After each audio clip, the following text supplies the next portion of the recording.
estás? Buen día, vida mía, aquí contenta y feliz de este nuevo aprendizaje que vamos a tener hoy. Bueno, me alegro mucho y saludando a todas las personas que nos escuchan y nos ven, como siempre, en este podcast Desayuno Consciente y conectando con cada uno de ustedes en este momento. ¿Va? Bienvenidos a nuestro hogar. Bienvenidos. Vamos a ver en esta semana la parashá que corresponde, la parashá, la porción de la Torá que conecta con la energía de esta semana, cuyo nombre es Shemini, el octavo, ¿vale? Esta porción de la Torá es rica en varios aspectos. Eh, Estamos hablando de Levíticos del capítulo 9, versículo 1 al 11:47. Exactamente, es una porción bastante extensa y que trae mucha información. Pero en esta semana vamos a tomar del capítulo 10, el versículo 1, vamos a explicar unas cositas muy interesantes que nos trae este texto. Este texto o esta parasha inicia cuando ya todo está listo para la inauguración del Mizkan, del tabernáculo. Está todo el pueblo reunido, están todos esperando. Moshe y Aarón están expectantes para poder entrar en el tabernáculo y ofrecer los primeros sacrificios ordenados por Hashem. Hablamos en la porción pasada de que el fuego tenía que estar siempre y perennemente, y hablamos de que había dos tipos de fuego, que estaba el fuego básicamente, bueno, tres tipos. Contamos el fuego que venía de arriba, el fuego que conectaba a Hashem, pero teníamos el fuego que estaba ligado a la voluntad del corazón de las personas, de la emoción, y el fuego que venía a nivel de la conciencia superior, de la mente, ¿vale? Teníamos sabiduría. Exactamente. Y estábamos conectando con esto. En esta porción nos dice en el capítulo 10, versículo 1, que tomaron los hijos de Aarón, Nadab, Abiú. O sea, Aarón tenía 4 hijos, Nadab, Abiú, Eleazar y Tamar. En ese momento. Recordemos que Aarón había sido ungido como sumo sacerdote y ya se le había entregado el oficio sacerdotal para que pudiera interceder, ¿ya? Por los hijos de Israel ante Hashem, ante el Eterno. Y dice este texto que tomaron los hijos de Aarón, Nadab, Abiú, cada cual tomó un incensario, y ofrecieron en ellos un fuego sobre el altar. Colocaron incienso y ofrecieron un fuego ante el altar, pero se habla de que fue un fuego profano, un fuego que Hashem lo consideró profano, porque no era lo que Hashem había prescrito. O sea, había una prescripción especial sobre cuándo debía hacerse el ofrecimiento del incienso, quién lo podía hacer, y habían algunas especificaciones estrictas. Pero ya vamos a entrar aquí más que el detalle. ¿Por qué ofrecieron algo que Hashem consideró fuego extraño? ¿Ya? Y lo que se dice después es que vino un fuego del cielo que consumió no solo lo que estaba en el altar, sino que también mató a los 2 hijos de Aarón, Nadab y Abiú. Y esto provocó obviamente una consternación, porque se supone que eran designados como sacerdotes, pero había algo había pasado en este instante, en esta situación, que ocasionó este evento de mortandad. Sí. Entonces vamos a entrar en este texto. Y aquí los comentaristas hablan de varios aspectos que pudieron haber pasado. Pero en algo que los comentaristas concluyen, y es algo que nosotros vamos a tratar de entender muy claramente, qué es ese fuego extraño, es que los comentaristas dicen que Nadab y Abiú tenían una postura de demasiada pureza, de demasiada elevación espiritual. No que no fueran elevados espiritualmente, porque eran elevados espiritualmente, pero cuando hablan que tenían esta postura, era de alguna manera que había un orgullo espiritual, un orgullo de esa superioridad, de ese llamado o de esa elevación que ellos habían obtenido. Y aquí vamos a entrar en este detalle que pudo ocasionar eso. A mí me gusta mucho resaltar que nada en la Torá queda por entendido ni nada queda sobrando, que todo tiene un sentido y un sentido profundo que nos enseña a algo que debemos observar.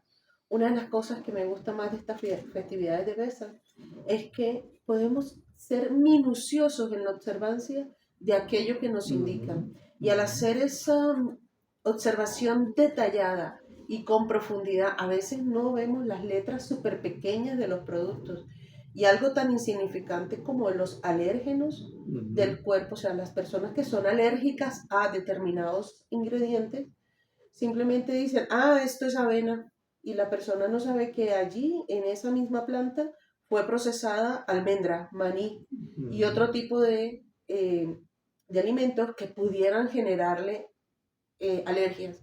Y solamente que diga que fueron procesados en una misma fábrica podrían ser un causante de una alergia. Entonces a veces nosotros no detallamos cosas tan pequeñas y somos ligeros en casi todos los conceptos. Casi siempre dejamos los cielos y, sí, ¿no? Que son varias nubes, no sé.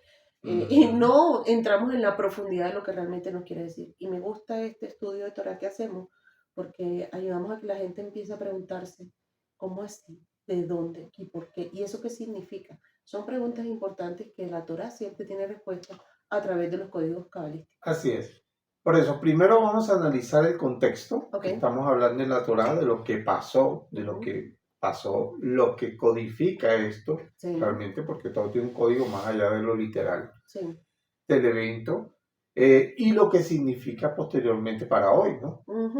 ¿Qué es lo que significa para mí esto que está hablando aquí la Torah? Entonces, partamos del evento. Iniciamos con el proceso de que Nadab y Abiú corrieron a ofrecer un fuego que se considera un fuego extraño. ¿Qué es un fuego extraño dentro de la connotación de la Torah para los sabios? Existen existen 4 tipos de fuego, pero en este caso se codifican de 2 formas. Existe el fuego sagrado, que se considera, o el Esh Kodesh, que se considera que era aquel que descendía y estaba perennemente conectado con el fuego del altar. Decía que había una columna de fuego que literalmente estaba conectada y consumía lo que estaba en el altar. Recordemos que anteriormente habíamos visto 2 cosas. Que lo que el sacerdote debía hacer era mantener el fuego siempre encendido. Pero ¿qué era lo que debía hacer el sacerdote realmente? Era echar leños, hacer como tomar materia. Una materia, un leño es un árbol, pero tomar materia para que fuera procesada por ese fuego y transformada, ¿vale? Entonces, de alguna manera, para ir entendiendo un poquito lo que vamos a hablar ahorita, esto era lo que tenía que hacer el sacerdote, porque el fuego venía de arriba. Es más, el texto dice que vino fuego de arriba, un fuego sagrado, que consumió lo que estaba en el altar y mató a los 2 hijos de Aarón. ¿Okay? Pero los 2 hijos de Aarón lo que estaban era ofreciendo incienso, que era uno de los actos que tenía que hacer el sumo sacerdote. No solo tenía que quemar ofrendas, como vimos la vez pasada, que había ofrendas que teníamos que, claro, ya habíamos visto que estas ofrendas podían ser de los vacunos, de los caprinos, de los bovinos. Vimos lo que significaban en Parashá o en podcast pasado. Pero también el sacerdote ofrecía incienso. Entonces, el incienso era el símbolo de la conexión, era como el símbolo de la elevación de las plegarias hacia arriba. Porque normalmente se hacía de unas especies aromáticas que cuando se quemaban ofrecían un humo, y este humo se elevaba en señal de una transformación de olor agradable ante Hashem. Como decir, era lo simbólico de las alabanzas, de los rezos, de aquellas intenciones puras que ofrecemos ante el Creador. ¿Okay? Entonces, aquí es el punto. El incensario, que significa, en este caso, es la vasija. Es decir, yo soy una vasija, yo como una persona soy una vasija. Entonces, si mi vasija, mi intención, mi recipiente tiene incienso, que quiere decir tiene especies aromáticas, tiene intenciones puras, las intenciones puras son elevadas a nivel superior. ¿Ok? Ese debería ser el proceso. Se le coloca fuego para que el incienso encienda. Claro. O sea, el fuego, ya habíamos hablado que puede ser la voluntad de servir al Creador, si es emocional.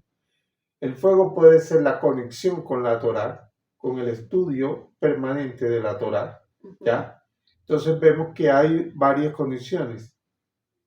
¿En qué se significan estos? La Torá dice que existe fuego blanco, fuego negro, que está escrito, dice de esta manera. La Torá fue escrita en fuego negro sobre fuego blanco, haciendo referencia a las letras que están escritas en negro sobre un pergamino blanco, ¿vale? Tratando de entender de alguna manera que el negro simboliza el vacío, simboliza lo primero que existió en la creación, que es la oscuridad, ¿okay?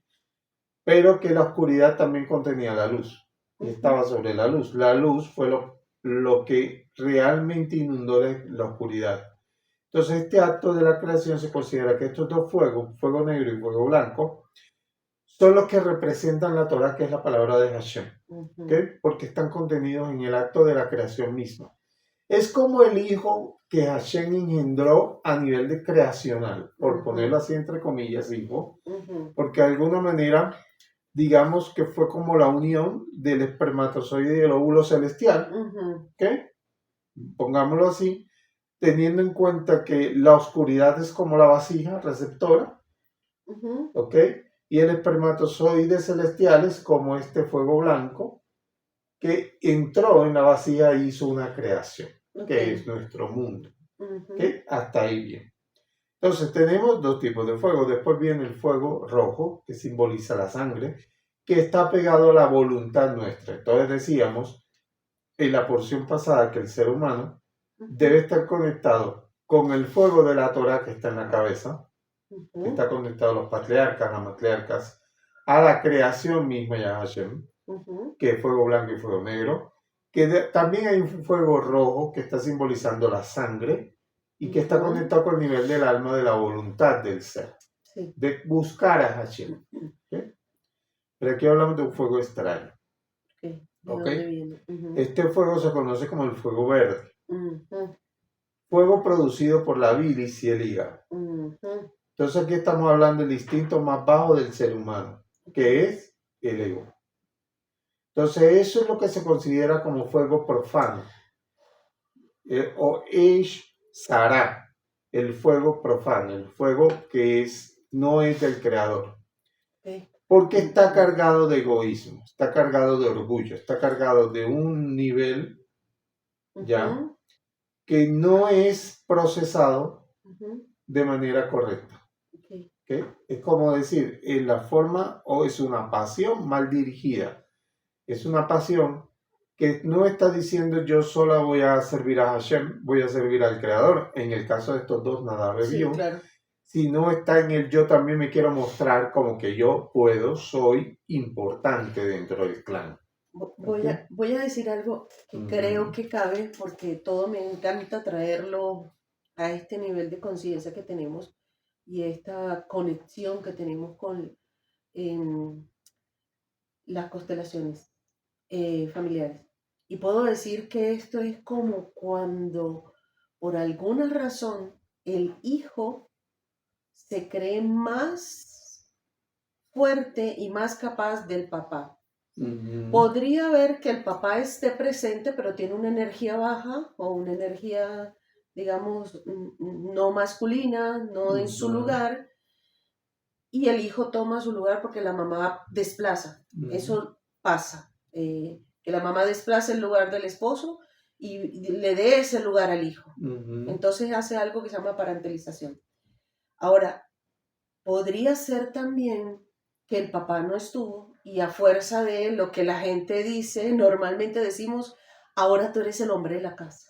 Y entonces ese hijo que no ha tenido vida, que está adolescente o que está muy joven, empieza a asumir cargo y responsabilidad, a veces hasta de niño, cargo y responsabilidades de que no le corresponden. Entonces a veces es porque lo suben o a veces es porque se lo atribuye el mismo ser. Entonces es como esa descolocación del rol y de la energía que le correspondía. En este momento estamos hablando obviamente de lo que significa o simboliza a los hijos de Aarón. Así es. Aunque eran los mayores. Es así. Y aquí vamos a ver esta parte interesante. Moshe y Aarón eran los representantes principales del pueblo de Israel. Moshe había sido elegido por el Creador, ¿vale? Y Aarón también. Ambos fueron elegidos para cargos totalmente diferentes, pero el principio fundamental era dirigir al pueblo de Israel. Claro. ¿Okay? Obviamente, en el linaje de Aarón se decretó que sus hijos iban a seguir el sacerdocio, seguir, continuar. ¿Ya? Aquí Aarón todavía estaba vivo. ¿Okay? Ahora, no quiere decir que Aarón siempre era el que fungía como sumo sacerdote. Los sacerdotes se colocaban por turnos. ¿Okay? Y eran turnos de los cuales se repartían, en este caso estaba Aarón y 4 hijos que podían ejercer el sacerdocio. Pero primero tenía que ser Aarón. Es que fue el primero designado. Claro, allí. claro, era su turno. Claro. Entonces aquí vemos porque hay algo muy interesante. En el capítulo 9, versículo 7 de Levíticos, Moshe le tiene que decir a Aarón, acércate al altar. Entonces los sabios dicen que este hecho de que Moshe le diga a Aarón, acércate al altar, denotaba que Aarón, por alguna razón, temía acercarse al altar. Los sabios concluyen de que la razón era que Aarón sentía vergüenza por el evento del becerro de oro. ¿Ya? El altar tenía una particularidad, el altar tenía unos cuernos. ¿Ok? Y esos cuernos le recordaban al becerro de oro. ¿Okay? Que él había ayudado a construir y que constituye un pecado muy grave en el pueblo. ¿Okay? ¿Había ayudado o había permitido? Había permitido, había ayudado de alguna manera, es decir, sea por omisión o por acción, él fue partícipe de ese acto. Fue responsable de ese acto. Y él se sentía avergonzado. Entonces, vemos la actitud de un líder que fue llamado por Hashem, ¿okay? Y que de alguna manera debía hacer un oficio o cumplir un propósito que Hashem le había determinado. ¿Okay? Pero sentía vergüenza. Tenía humildad, tenía un acto de constricción de decir, pues no merezco este puesto. Sin embargo, Moshe le está diciendo, acércate, que ese es tu puesto, es tu razón de ser.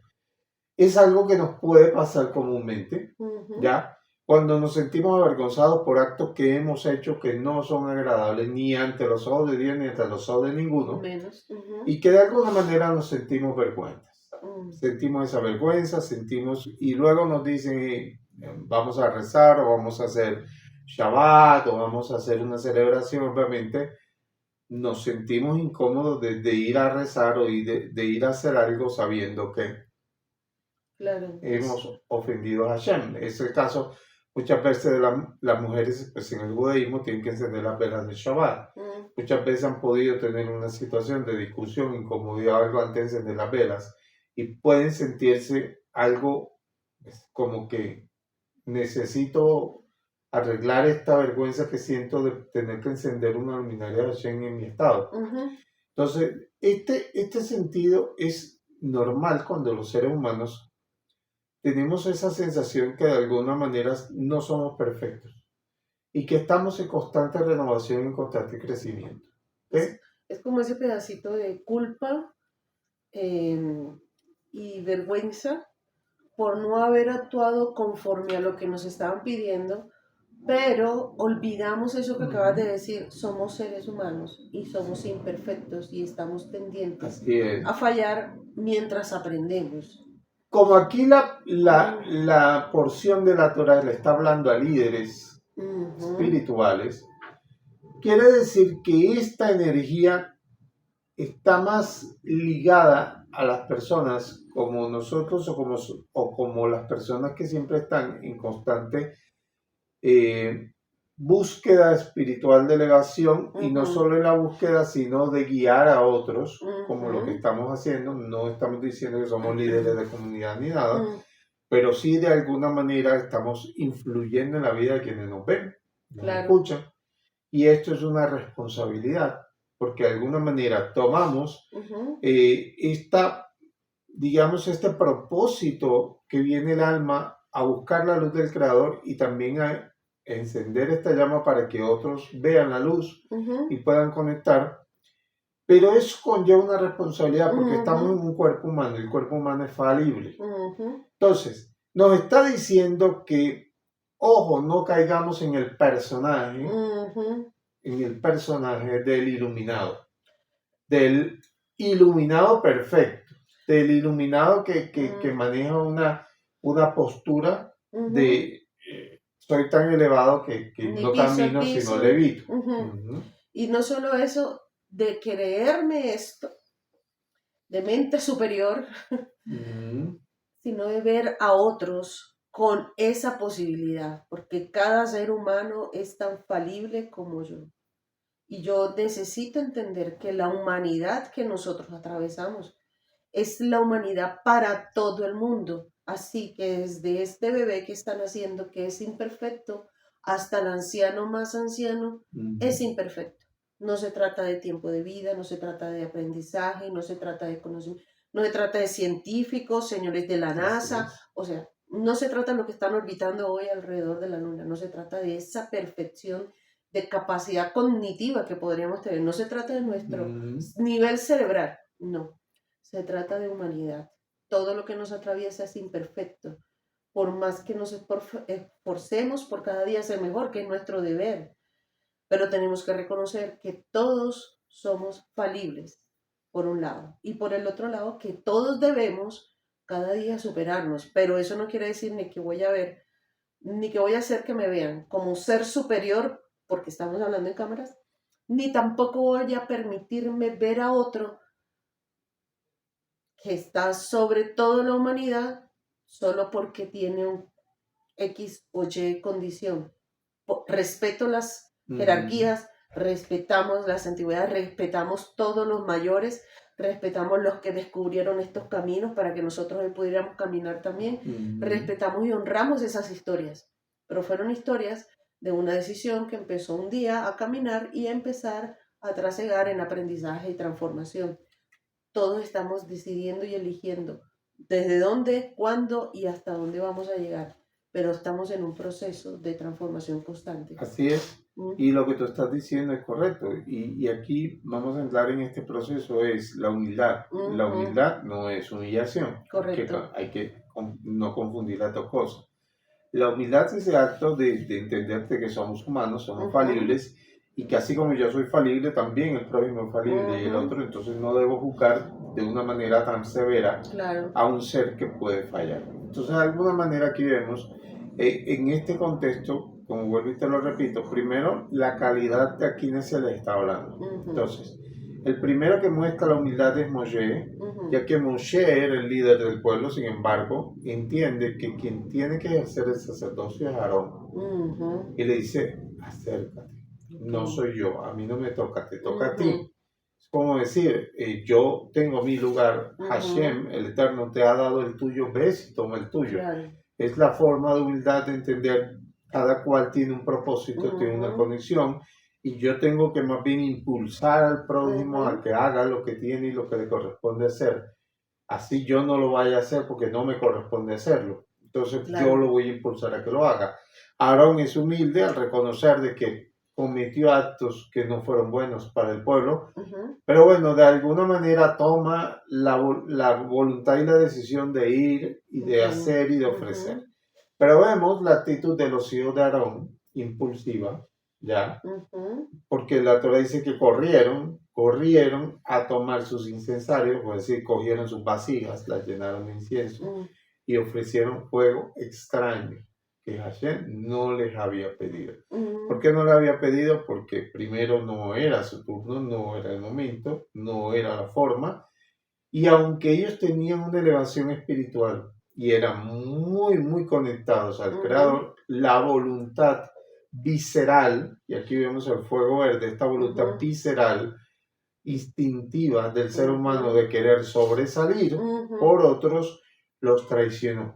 Y eso fue lo que terminó constituyendo una transgresión grave para el Creador, quemando sus cuerpos, no sus almas, sus cuerpos. O sea, Ujú. destruyó sus cuerpos.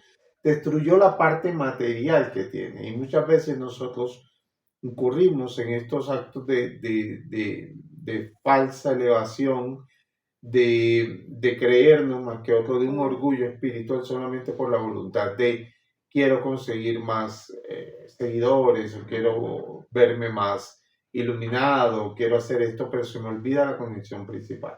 Se me olvida impulsar, se me olvida quién me está viendo y qué es lo que estoy yo conectando con las personas.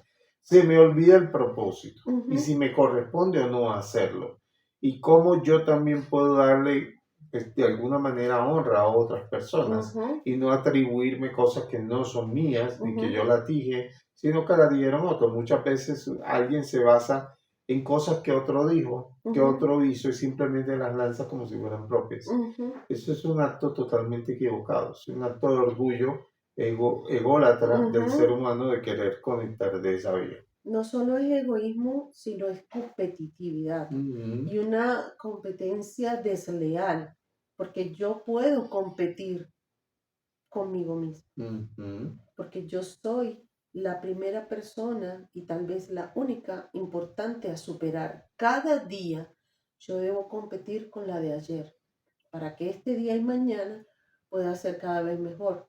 Porque no me puedo medir con las capacidades del otro, porque es que la historia del otro, los procesos del otro, las formaciones del otro, la estructura del otro, todo lo que tiene que ver con el otro, solo le corresponde al otro. Entonces, cuando nosotros entramos en este concepto de competitividad y creer que nosotros vamos a llegar como al mismo nivel del otro, estamos perdidos. ujú. Porque cada uno tiene un ritmo, tiene un tiempo, tiene una forma, tiene un estilo, y eso es válido en este mundo de posibilidades. Así es. Por- Y es importante también tener en cuenta algo que estamos mirando y que no podemos Ujú. perder dentro de este sentido de lo que estamos viendo, y lo dijiste ahorita hace un rato. El respeto a los mayores, el respeto a Ujú. la autoridad, el respeto al maestro, el respeto Ujú. al padre, Ujú. sobre todo cuando están vivos, Además, vivos y presentes. presentes, Ujú. vivos, y yo entonces yo quiero dirigir, Ujú. quiero ser el que gobierne la Ujú. casa de mi padre, Ujú. quiero ser el que dirija en la casa de mi padre, Ujú. lo cual constituye una falta, así como lo ciudadanos. Eso constituye orgullo. Cuando el hijo Ujú. dice, es que yo sé lo que estoy haciendo y tú no sabes, Mm. eso constituye un orgullo. Sí. El que viene antes, por algo vino antes. ¿Qué? Por algo vino antes y no viniste tú. Ujú. Entonces, de alguna manera, ese falso o esa falsa pretensión de un conocimiento elevado que muchas veces nos atribuimos es la que tenemos que tener cuidado. Tenemos Ujú. que tener cuidado. Por eso, la honra a los padres, la honra a los maestros, la honra a quienes nos están enseñando algo Ujú. que no sabemos, ¿vale? Sí. Es importante dentro de este proceso que nosotros llamamos elevación espiritual Ujú. y conexión con el Creador, Ujú. ¿vale? Hay que tenerlo en Ujú. cuenta. Y tú lo dijiste, en las constelaciones familiares es muy común ver este tipo de faltas en honrar a los padres, Ujú. ¿ya? Y no solo a los que se fueron, sino aún a los que están presentes, Aún están vivos y ¿ya? Entonces, ¿cuántos casos no se han visto de personas que quieren tomar determinaciones por padres que todavía tienen conciencia ujú. y tienen forma de tomar sus propias decisiones? Y eso genera y se considera no solo una falta, sino una carga muy grande que llevar. Ujú, Son hijos que tienen cargas y dolores físicos, inclusive emocionales, porque están ocupando un lugar energéticamente que no les corresponde. Están ocupando desde el ego, desde una mirada despectiva o una mirada que en constelaciones se llama excluye el ujú, lugar del otro. Entonces, cuando nosotros generamos este tipo de desbalance, este tipo de desarmonía en nuestro sistema familiar, lo llevamos a todas partes. Porque este que no respeta el lugar de sus padres, ¿sabes a quién no respeta? Al maestro de la ujú, escuela. ujú. Luego que no respeta al maestro de la escuela, ¿a quién no va a respetar? A los jefes si los llegan a contratar. Así Porque es. es que si hoy en día casi todos quieren ser influencers y trabajar pues para las redes sociales y eso está muy bien para los que logren desarrollarlo, pero siempre van a tener a alguien que esté por encima al que no quieran respetar, porque, no sé, se me ocurrió solamente a los seguidores, tal vez tampoco les den lugar.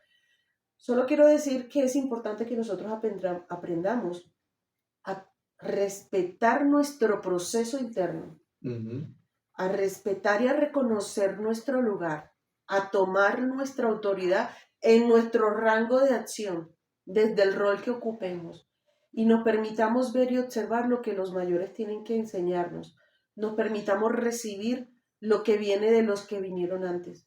Que si yo veo que puedo hacerlo diferente, nunca pensemos que lo vamos a hacer mejor, porque para hacerlo mejor que ellos, tendríamos que haber nacido en su tiempo, en su lugar, con sus padres, con sus historias, porque no nos podemos medir si estamos en desigualdad. Eso es como si pusiéramos a jugar ahora, no sé, voy a decir una barbaridad, Maradona con Messi, no sé quién va a ganar y la dejamos hasta ahí, pero son tiempos y etapas diferentes. Pero sí es importante que empecemos a reconocer y a respetarnos, a amarnos desde donde estamos, porque eso es lo que nos constituye desde el viaje al interior, empezar a valorar lo que somos, empezar a descubrir cómo puedo seguir avanzando sin estar quitándole el lugar, sin deshonrar y sin robar los espacios que les corresponden a otros. Así es, entonces esta porción de la Torá en un mundo en donde lo que más abunda es la falta de respeto, nos está invitando precisamente a conectar con esos valores, con el respeto a mis padres, a mis mayores, que había dicho en la parasha pasada. Ojo, honrar a padre y madre es parte de los enunciados que corresponden a la relación entre el creador y yo. ¿Ok? Sí. Entonces, no es solamente irrespetar a los padres físicamente, va a ocasionar un problema solo con mi padre o mi madre, va a ocasionar un problema con todo el flujo que viene de arriba, con mi provisión, con mi trabajo, con mi vida, con todo lo que tengo, con mi salud. Porque si yo no honro a padre y madre, ese flujo divino no va a llegar a mi vida. Entonces hoy, esta porción de la Torah nos está invitando a conectar con el respeto, con el valor. ¿Hacia qué? Hacia nuestros padres, hacia nuestros mayores, hacia nuestros tíos, nuestros maestros, nuestros jefes. De alguna manera, así no estemos de acuerdo, así yo sea muy inteligente, así yo sea muy elevado, debo respetar. Debo pedir permiso, debo saber cómo responder, debo saber cómo hablar con ese que tiene y merece. Eso va a hacer que sobre mi vida haya bendición, haya abundancia, haya buena salud, haya armonía, haya paz en mi hogar. Entonces, pues es lo que nos está invitando de alguna manera. Ojo con el fuego interior es bueno cuando es adecuado al creador, cuando es equilibrado y cuando está conectado a esa búsqueda del creador, pero en todo lo que eso conlleva: amor, armonía, tolerancia, paz, todas estas cosas que tienen, y sobre todo respeto. Así es. Entonces, que no se convierta en orgullo, que mi búsqueda espiritual no se convierta en una piedra de tropiezo, que mi búsqueda espiritual no se convierta en un fuego profano, en algo que es malo ante el creador. Que más bien sea puro, que sea digno, limpio y que me permita cada día avanzar. Amén, así es, que nos permita también inspirar a otros a tomar el camino de autoconocimiento, que inspire a otros a repararse a través de ese viaje al interior, encontrando, pues con nosotros podemos apoyar el mapa del despertar para que empieces ese camino que te permita encontrar tus fortalezas, te permita encontrar tus limitantes, pero sobre todo el camino para poder sanar y liberar lo que necesitas estructurar en tu vida. Gracias por escucharnos, gracias por llegar aquí. Gracias. Si te gustó, por favor, dale like, comparte, comenta, dinos qué te pareció. Suscríbete y bueno, comparte con otros que también están necesitando encontrar ese lugar y ese equilibrio en sus vidas. Gracias, bendiciones y feliz semana. Nos vemos. Chao, chao.